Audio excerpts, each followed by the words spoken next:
Hey guys, this is your girl Paula, the Queen from Queens. This is Money Minutes That Matter. This is a talkback show where you call me with your money questions and I'll give you my money answers.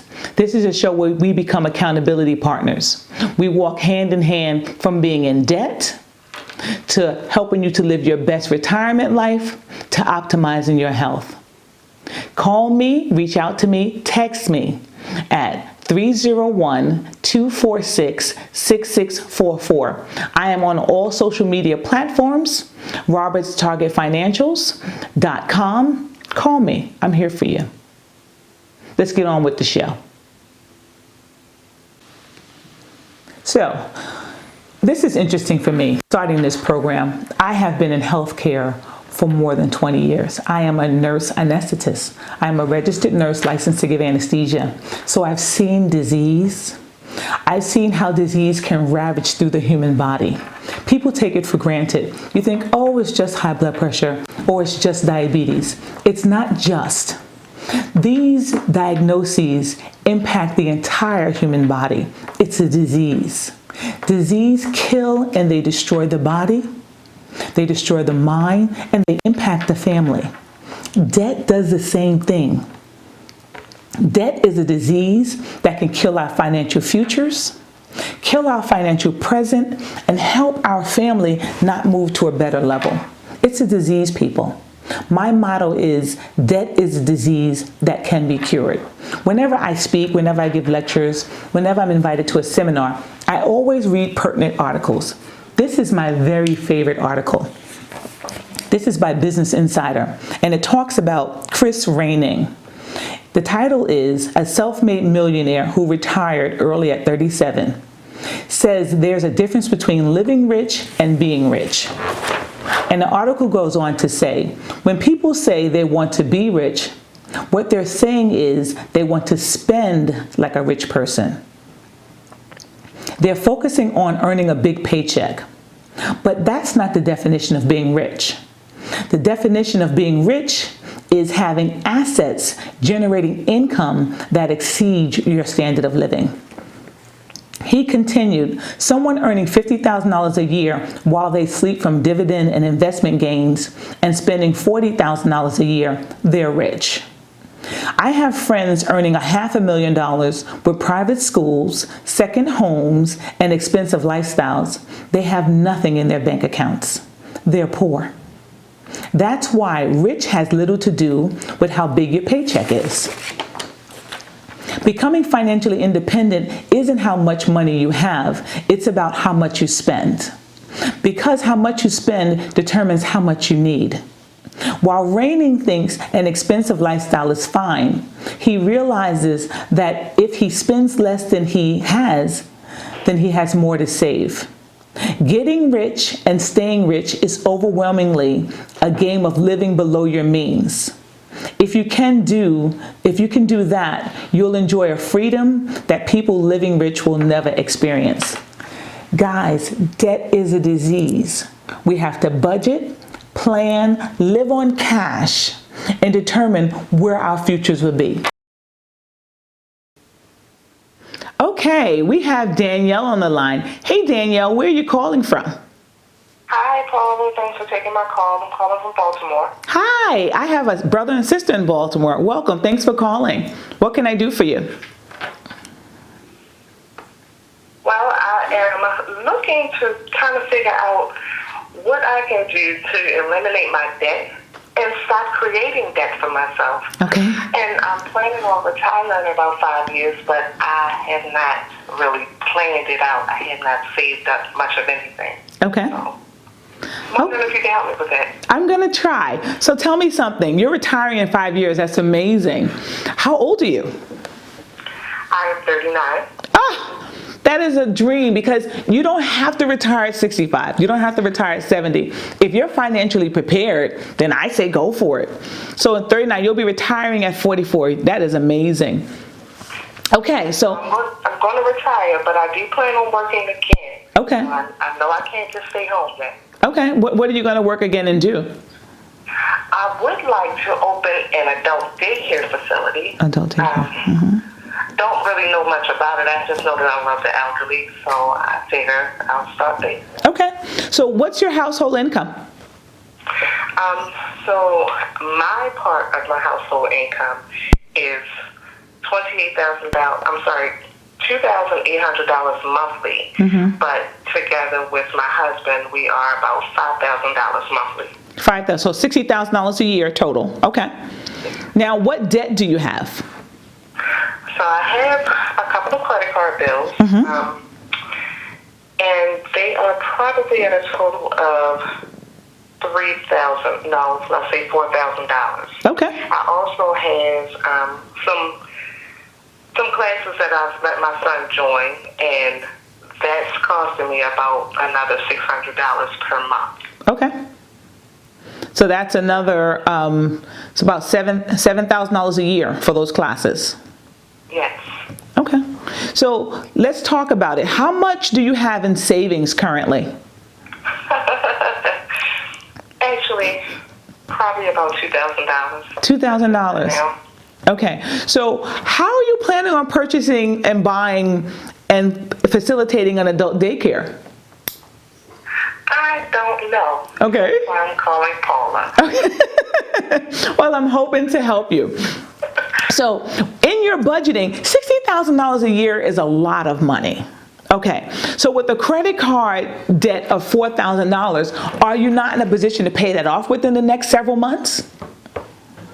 I believe I can, as long as I actually budget and not, spend as I've been doing. And it's not frivolous things I'm spending on, it's just household things. And, things come up. I've had issues with my vehicle, so I'm trying to figure this out as best I can without using the credit card. Okay, so I don't know if you've heard my radio broadcast in the past, but I talked about a 2020 Take Control of Your Money challenge. Have you heard of that? I believe I have. You have. And in that challenge, I'm saying to everyone that they need to have an emergency fund.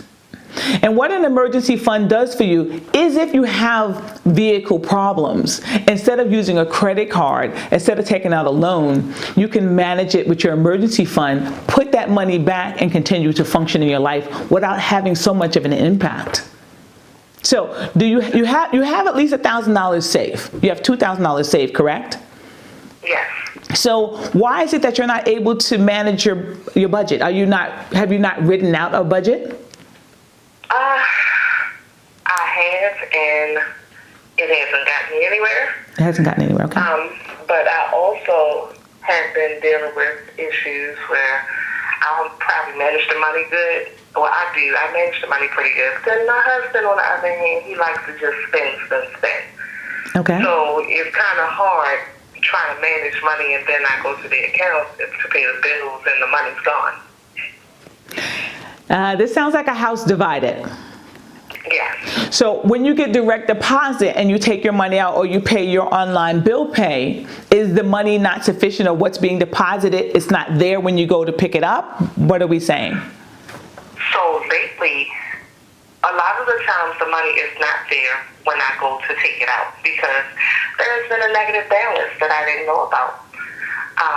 But now I actually have been able to finally get access to my online account. I had trouble with that for quite some time. Okay. So now what I've been doing is, as soon as I get paid, I'll transfer it to a private savings account that's linked to that same bank.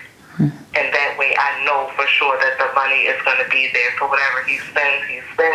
But the money that I need for the bills and for my own stuff will be there. See, it sounds difficult, because ultimately when you have two individuals that are not working together, when you have two dividing entities, you can't come together and make one pot. So I think you and hubby need to sit down and have a heart-to-heart over a nice dinner. Now, I have a really good budget sheet on my website at robertstargetfinancials.com. Maybe sit together and itemize out your bills, itemize out your expenses, itemize what your needs, your wants, and your desires are. Your needs are a must-do. The desires, if you have debt, you can't do your desires. Right. But your wants, maybe you can get a one or two if you can budget it and do it in cash. Okay, and actually that's what I was trying to do. I just spoke with him about me needing some new tires. And he said, okay, well, just take my credit card. And I'm like, no, I don't want to. He says, well, that's what it's there for. I said, you're absolutely right. It's there for emergencies. But if I can work this overtime, I can pay for this in cash. And it's like we're going back and forth on that. So right now, I'm going to ride on these tires until I get paid next week. And I'm going to pay it in cash just because I don't want to, create more bills for myself, create more debt. And I think that's a smart thing to do. You got to start paying in cash. But I think what happens with credit cards, I think as Americans, we have almost $1 trillion of credit card debt, and we become numb to it. We've been taught that credit cards are normal. With this crisis with Corona, they're oftentimes saying to us, just use your credit card. It's available to you. Make your purchases with your credit card. But when you pay interest, you lose. When you gain interest, you win. So if you're going to retire in 5 years and you're going to open up an adult daycare facility, I think you got a lot of work to do. And the beginning work starts with you and your husband coming together and having a meeting of the minds. So go on my website, stay in touch with me. You have my number, 301-246-6644. Text me, write me. We can have an email dialogue, and I hope to see if you can function really well with your budget. Charlotte, North Carolina on the phone. Hi, Alexis. Hi, Paula. How are you? I'm good. How are you? Good. Thank you for taking my call today. Absolutely. What can I do for you? Well, I'm having trouble managing my money. Okay. And I wanted to know if you were able to help me. I'll try. Okay. I recently got a pay raise, and I want to save the money. Okay. The extra income that I'm getting. Okay. So let's talk about your income. What is your annual income? Annual, about 34. 34,000. Okay. Then do you have any debts? I do. I have a credit card with about $500 limit. Okay. Also, I have a car note, which is a 72-month term, and I pay about $270 a month. Okay. And I believe that's it. That's it. Okay. So how much of a pay raise did you get? I'm excited for you. Thank you. It was a $2 pay raise. But $2 is significant, right? Because if you work on average 2,000 hours a year, $2 turns out to be $4,000. After taxes, that's a good $3,000 that you're bringing home. So that's real money. So you should be proud of yourself. Someone recognized how hard you're working. So Right. Your only debts are your credit card of $500, and you have a car note for 72 months at about $270 a month. How much was the sticker price on that car? I think 12,000. 12,000. Okay. I believe I'm kind of off, but it's around there. Okay. What's your credit score? Right now it's 640. 640. Okay. Around the 640. Okay. What's the interest rate on that car loan?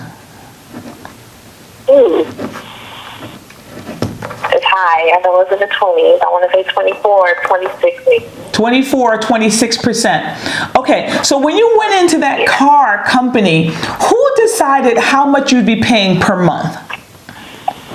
Did you go in and say, I'm only going to spend $12,000? Did you go in and say, I want 0% interest, 2% interest? How did you decide on this amount to be paid over 72 months? I actually didn't have a plan. I went by myself to the dealership, and I guess I was just eager to get a new car.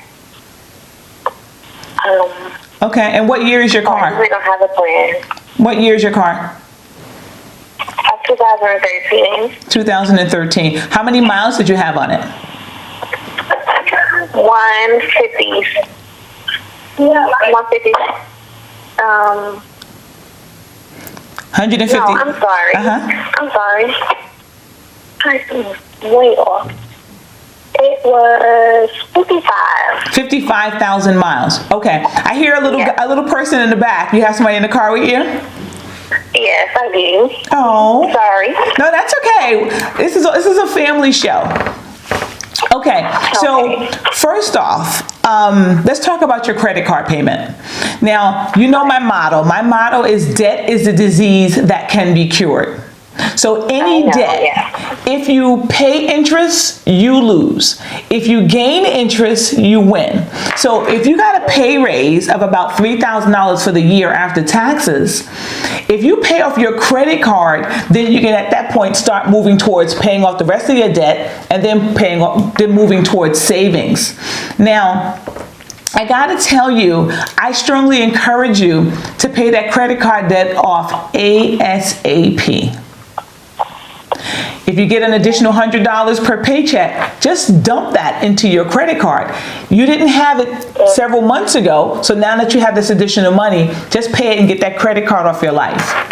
My biggest concern, though, is that car note.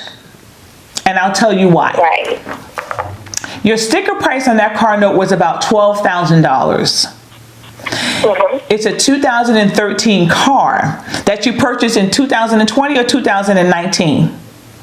2019. 2019. So in 2019, you purchased a car that had 55,000 miles on it for $12,000. So 72 months is an additional 6 years. So your car will be paid off in 2025, and your car will be 12 years old. Wow. Yeah, but let me tell you something even more shocking. The shocking price is that you are gonna pay close to $20,000 for that car that should have cost you $12,000. Wow. Yeah. The interest is so high. Because your interest is so high. When you go into a dealership and they ask you how much you want to pay, as opposed to you saying to them, I want to pay this amount of money in interest, then they got you. Because they can tell you, well, you can pay $400 a month and pay it off in 4 years, or you can pay $350 a month and pay it off in 5 years, or you can pay it off in 6 years at $270 a month. So ultimately, and that's what I did. I went in there and said I'm only able to make 250 monthly payments. Yeah. And then, right. So you're going to have a 12-year-old car by the time you're done. So the potential for you needing repairs, the potential for you needing to do this again in another 4 or 5 years and purchase a new car is very high. So, since you had that pay raise, let me strongly encourage you to pay off this car loan faster. Instead of it taking you 6 years, pay it off in 3 years. Get it out of your life. Drive this car until each of the wheels fall off. And next time, save up your money and buy yourself a good used car in cash. Right. Okay, and then we can talk about saving and preparing for your future. So, the prime sponsor of Money Minutes That Matter is EAJ1023radio.com. This is a place that's happening. The music is jamming. Tune in Monday through Friday, 7 days a week for the best music in town with one man, one mic. Okay, we have Megan on the line. Hey, Megan. Hi, Paula. Thank you for taking my call. Absolutely. What's going on? I just had some questions in regard to my student loan debt, specifically in regard to my graduate school loan debt. Okay. So I'm a 3-year full-time graduate school student. I'm in a doctoral degree for healthcare, and I'm about to graduate in May. And, you know, when I got into school, I was excited, and I knew I needed the loans to be able to fulfill my wishes in furthering my degree. And then when I sat down and actually looked at the total in regard to my loans and the interest rate, I've just become completely overwhelmed. You know, I'm trying to determine if I need to refinance my loans and how I should pay this off and how fast. It's all very, very consuming. Yeah, I know what you're saying, Megan. So I got to tell you, student loan debt in our country is a crisis. We have about 1.5 to 1.6 trillion dollars. We have 44 million Americans with student loan debt, with an average of about $40,000. How much is your student loan? Well, currently my principal loan, the beginning principal loan for the 3 years, again for full time, is $245,707. I'm sorry, what did you say? Yeah, astronomical, $245,707, and that's for 3 years full-time graduate school. Whoa, Astronomical. that is $250,000. I know. And then that does not include this interest rate, which I was unaware starts as soon as you take the money out. And the interest rate varied anywhere between 5.8 and 7.6%. I'm currently at 7.6%. And that interest in the 3 years has totaled $27,252. Whoa. Yeah, so almost $30,000 for 3 years just in interest while I'm going full-time to school and, doing clinicals and providing care to patients, etc. Okay, so you're telling me that your principal is $250,000, Yes. and then you have almost $30,000 in interest as you're going to school? Yep. As I'm going to school full-time, I have no option in working or anything like that. So I'm going to assume that these are private loans. I believe, I don't, honestly, I'm not that educated on it, but it's like the graduate school plus loan, which I believe is a federal loan until I would be refinancing, but I may be wrong. Well, the interesting thing is that there is a difference between subsidized and unsubsidized, federal versus private loans. And typically with federal loans, and the graduate level is very different. But typically with federal loans, if they were subsidized, the interest typically doesn't start until you complete your education. So this is why it leads me to believe that this is a private loan. Right. So let me ask you this. The university, did they decide who the lending institution would become? Or did you choose your own bank? There's no say in regard to when you get to school. Each one of my classmates, we all have different, private loan companies. So Okay. mine's company A, and somebody else may have company B.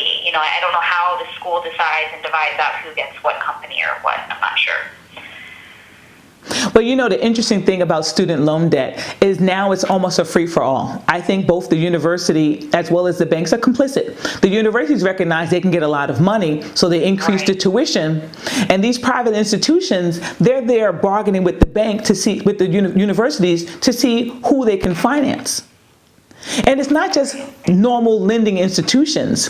You also have some social media systems who are now backing student loans. You have private institutions, you have private funds who are now getting into the student loan game because it's instant guaranteed money. It's true. It's true. I mean, when you get to school, you're excited, you're achieving your goal. I mean, I didn't really think much of it, I knew I wasn't going to be able to afford the cost of school alone, and I knew my only option to fulfill my goal was to take out the loans, as almost everybody in my program. Okay, so you have more than $250,000 of debt. Was there any limit? Did they say you have to stop at $100,000? Did they say you could only use it for your books and tuition? What did they tell you when you took out this money? Now, this includes living. So what happens is I believe when I had applied for loans, I put in my zip code, and it determines based off of where you're living, what cost of living is, and they work that into your school as well as cost of living for your, rent and food, etc. So what they said is they have a big fish on the line. Depending on where you are, your loan amount or approval for how much your maximum amount of loans is dependent on where you're living, etc. So they said you had a big fish on the line. They were just going to reel you in and just keep sucking the money out of you? Yeah, it's crazy. Crazy. And did you ever hear about that loan repayment system where there is some federal system where you can have loan forgiveness? Have you heard of that?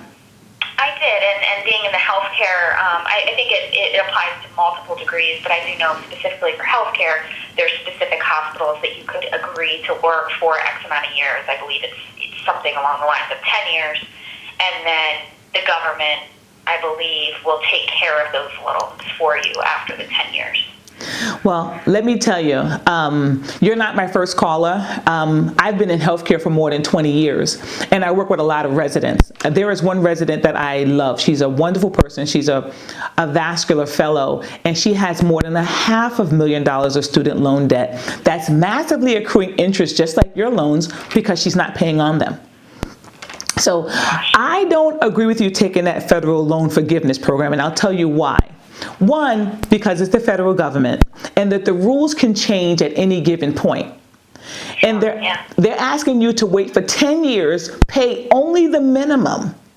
But if you have any late payments, if you have any delayed payments, if you change your job, then you may be in a situation where they'll cancel out that program on you. Wow. So, I mean, and life can happen, things can happen, unpredictable. Now, do you have any income outside of these student loans? Are you able to work? Currently, no, not during the program itself. We're unable to work. We're fully committed to the clinical and, didactic portion of the program. Now, so there's no way for other income. Are you married? Do you have a family? I do not. I'm not married. I don't have a family. Well, and that's what student loans does for you all. It also puts your life on pause. It says that you can't start saving for your retirement. No. You have a difficult time planning to have a family because this is now a hindrance. This is your house that you'll be living in for the next 10, 20, and 30 years. Right. Without a house. We have a house.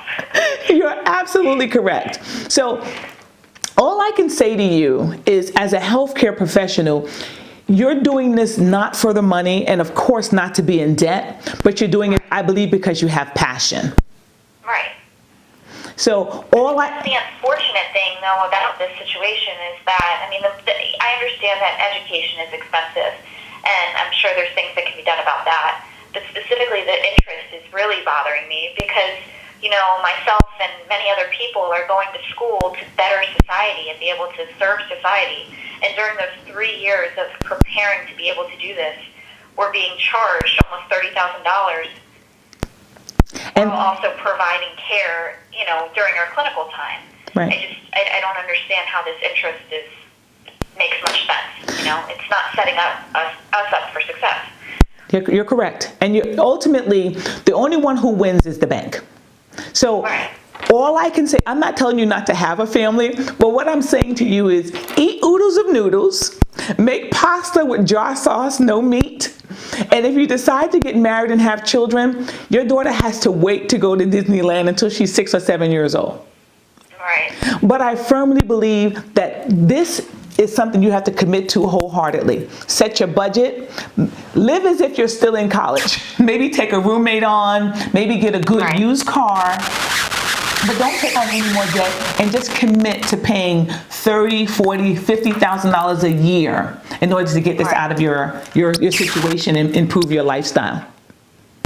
Yeah, I know, and I've looked into refinancing, so that's I'm hopefully going to refinance soon. There's multiple companies, and with the changes in all of the stock market and everything, I'm kind of holding tight for the moment. But with that, it's still a lot of money. The minimum monthly payment for me for a 10-year payback would be $2,837 a month. And then a 7-year program would be $3,775 a month. At your current rate of interest. Think about, Yes. You're right. People don't make $3,000 a month, and they're expecting you to pay $3,000 a month to repay back your loan. Right. So the beautiful needing to live and eat and all of that. That's correct. So the beautiful thing about refinancing is, unlike your home, there may not be exorbitant fees attached with it. So everybody wants to refinance you. You know why? Because interest is free money. Right. I say if you can refinance 1% to 2%, refinance it aggressively, pay off your loans, and then call me back when you're on the road to healthcare, okay? Okay, I appreciate you. Thank you for calling me. Thank you so much. Okay, you have a great day. The student loan debt crisis is real. I recently read an article from StudentLoanHero.com. This article is entitled, "A Look at the Shocking Student Loan Debt Statistics of 2020." It says it's 2020 and Americans are more burdened by student loan debt than ever. Among the class of 2019, 69% of college students took out student loans, and they graduated with an average debt of $29,900, both private and federal debt. Meanwhile, 14% of their parents took out an average of $37,200 in federal Parent Plus loans.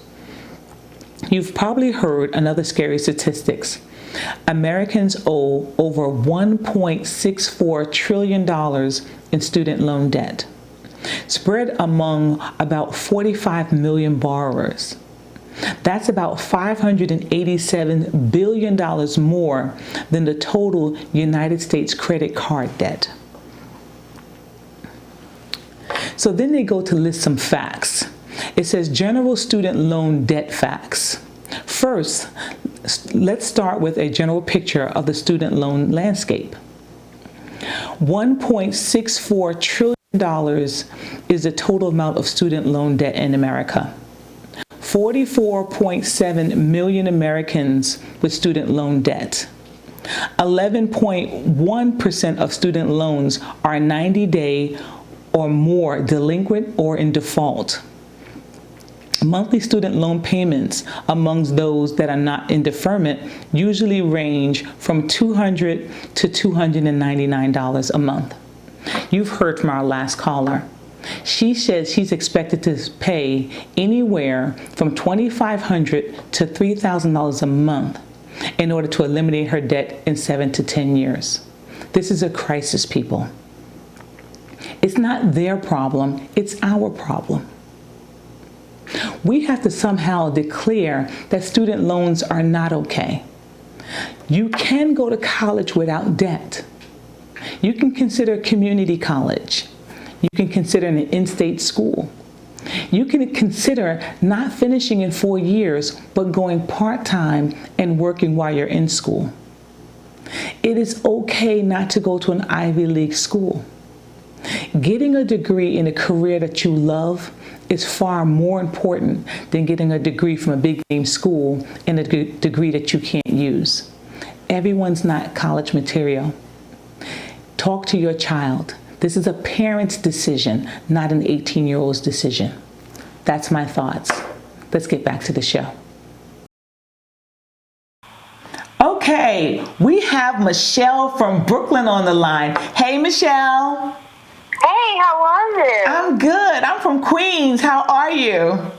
Oh, Brooklyn is in the house.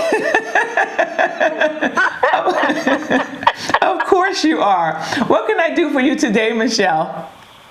Well, I was calling because I had a couple of things that were occurring to me or happening to me, and it was a little perplexing. So I just didn't know which way I needed to turn in order to get out of the situation that I was in. Okay. I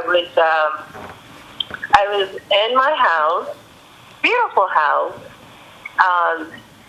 enjoyed every aspect of it, had enough room for all family members to come over and spread out and just enjoy their time. And unfortunately, I had an incident where my house was broken into while I was in the house. And it terrified me because it was a situation where somebody came in and they actually took my television set.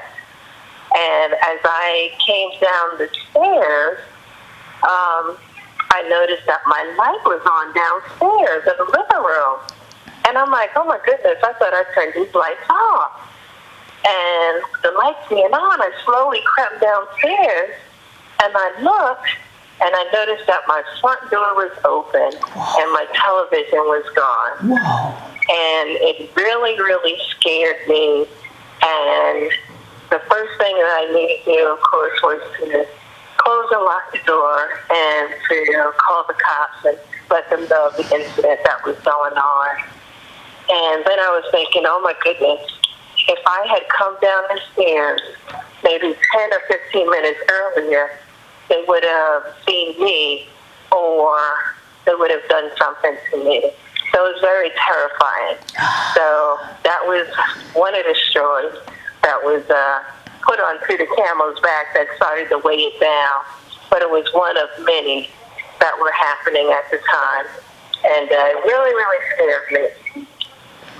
So I'm lost for words. I can't apologize to you, and I can't imagine the fear and the violation of having someone enter into your home. And then the fact that you were there, had you walked down the steps, it would have been bad. There are no I couldn't words. imagine what the outcome would have been. Or if they had gone up the stairs and, before taking the television or after taking the television, who knows what the result would have been. That's correct, because you would have been a witness in your own home. Right. Exactly. So your neighborhood doesn't sound very safe. No, it wasn't.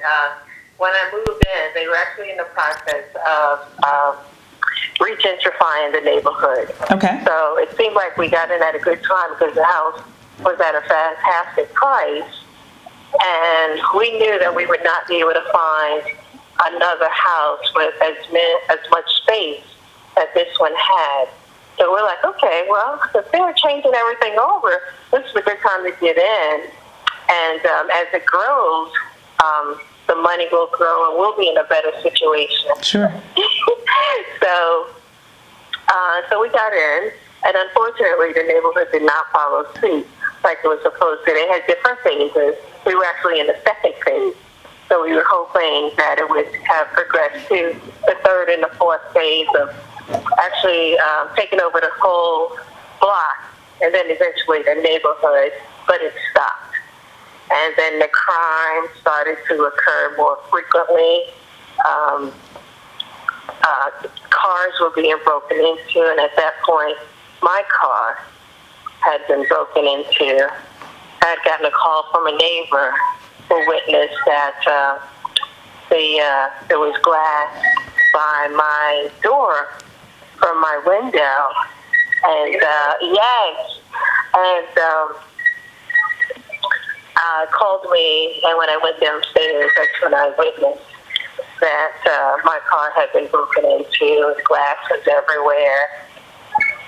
And at that point is when I felt like I was shattered, not just the glass in my window, but the glass in me.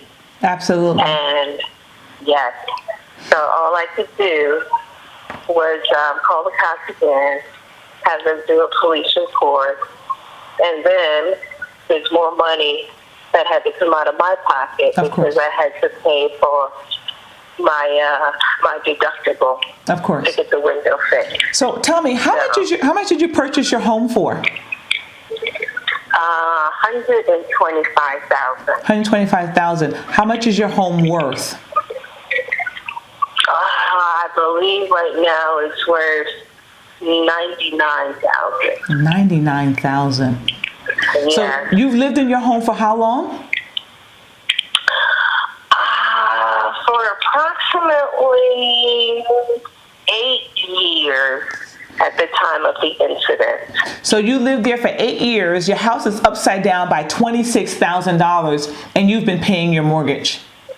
Yes, ma'am. So instead of you having increased value and building equity, you're now upside down. Yes. So what's your household? It seemed like there was no other way to go. It was frustrating and hurtful. What's your household income? Household income is approximately $70,000. $70,000. What is your debt outside of your home? Debt approximately $20,000. $20,000. Does that include student loan debt, automobile debt, credit card debt? What is that? Yes, it does. So total. So what are your plans? How are your savings? Are you in the process of saving any money? No, not in the process. I was not able to save any money because most of the money that was coming in was going out immediately because of the the amount of credit cards and any other loans that may have been out. It seemed like as soon as it came in, it left my hands. Well, I got to tell you, that's actually smart, because if you don't pay off your credit cards, then although you're trying to save money, and bank is paying you less than 2% interest, more like 1% interest for savings. So you're paying credit cards anywhere from 9 to 20 to 25% in interest. So the best thing to do is to get rid of your credit cards. Then pay off your automobile before you start trying to save. But safety has to be the issue. So are you in a position where you can move to a different housing location? Selling your home means you take on more debt, but how can we get you to a more secure environment? Right. That's actually something that I'm looking to do, and hopefully soon. It is in the forefront, because after my home getting invaded and my car getting broken into, it's very, very frustrating. And I know I can do better, because in my mind, it seems like I'm making enough money to do better, to move to a safer neighborhood, to move to a neighborhood where my child will be able to walk to school without having to fear of their safety at all times. So let me encourage you, on my website at www.robertstargetfinancials.com, I have 2 sheets I'd like for you to check out. One is a budget sheet. This budget will help you to find out how much money you have available to you. And my second sheet is a debt payment system.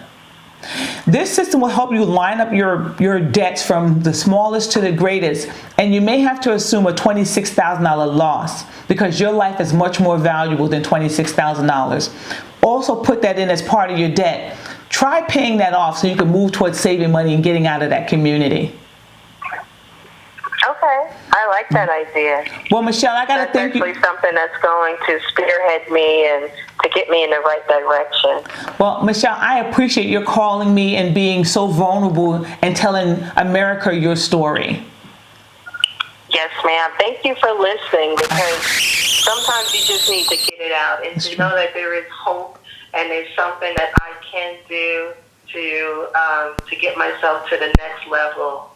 I'm really looking forward to it, and I just need something that's going to give me a breather, something that's going to relax me, and something that I look forward to doing, and something for my child in the future. Well, again, this show, I'll become your accountability partner. Email me. My email's on my website, and let's stay in touch, okay? Well, we have Quenisha from Staten Island on the line. Hey, Quenisha. Hey, Queen, how are you? I'm good. How are you? Thanks for calling. Oh, I'm good. I listen to you a lot. Okay. And I understand you work well with finances. Maybe you can help me out with the situation. I'll try. Okay, let's talk about student loans.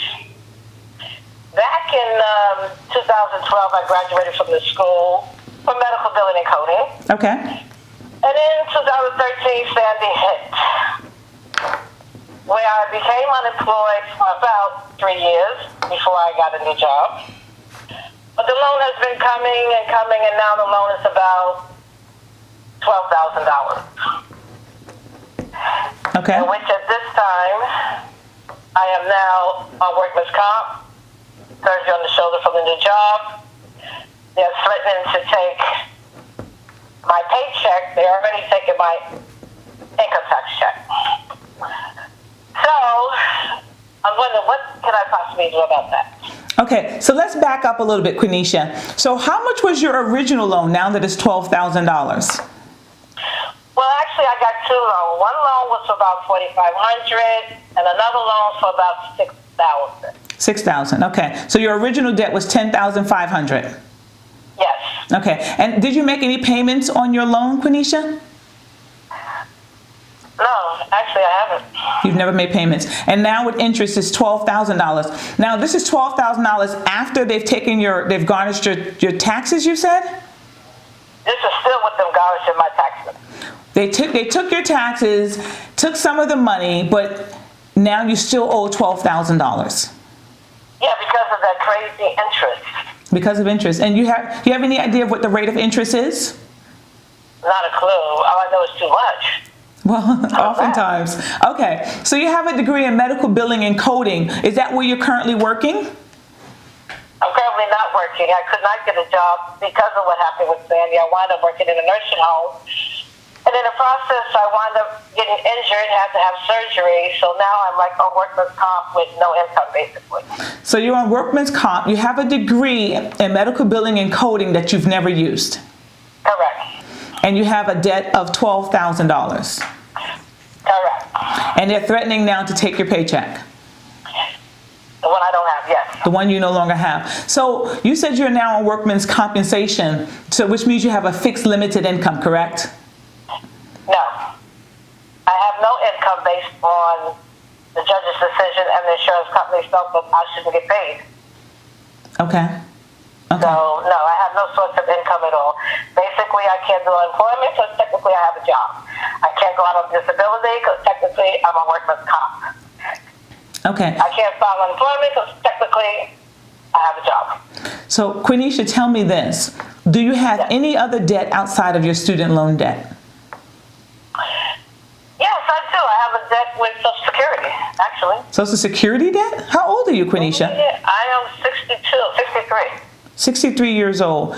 And you filed for Social Security, you're currently on Social Security, you received 2 months Social Security. How did that work?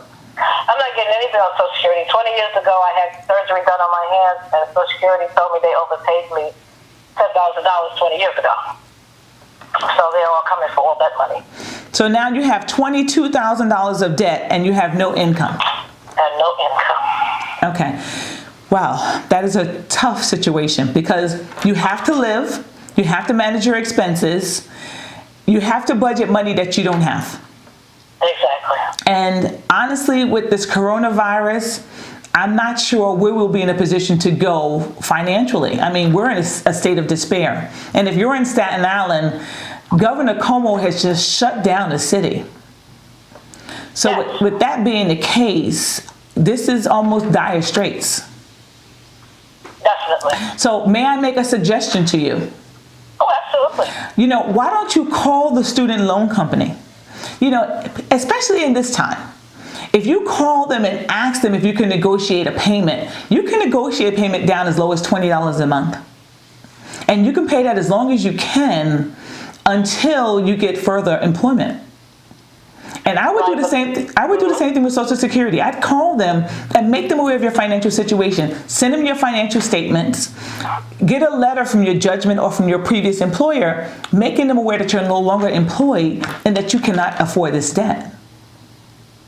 Right. But as I read the other day, they have now froze interest on student loans for 60 days. That's correct. That's a little breather. That's correct. The federal government has now said, but that's on federal student loans. If you have private loans, that doesn't apply to you. Don't have private loans. You have federal loans? Yep. Okay. Well, that may be a benefit. So what I would suggest to you is that you read that tax law. That law is not completely in effect. It's being considered by Congress. You could even write your legislature in New York and ask them to make this law go into effect as we are in dire straits. But Quenisha, let me encourage you to call me back because on this show we become accountability partners. I'm not going to give you a suggestion and leave you out to fly. Call me back, and if I can be a further... I really appreciate that. Absolutely. If I could be further assistance, just give me a call back, okay? Yes, I shall. All right, well, you have a wonderful day. This has been another amazing show. Thank you, callers, for calling in. Guys, this is real life. We spoke to a student who has almost $300,000 of student loan debt. We spoke to another caller because her community hasn't been regentrified, that it's become a hazard for her and her child to live in that community. This is real life. I'm here for you. Call me, reach out to me. I am on all social media platforms at Roberts Target Financials. You can leave me a voicemail or a text at 301-246-6644 or check out my website. I have some really good articles that I've written.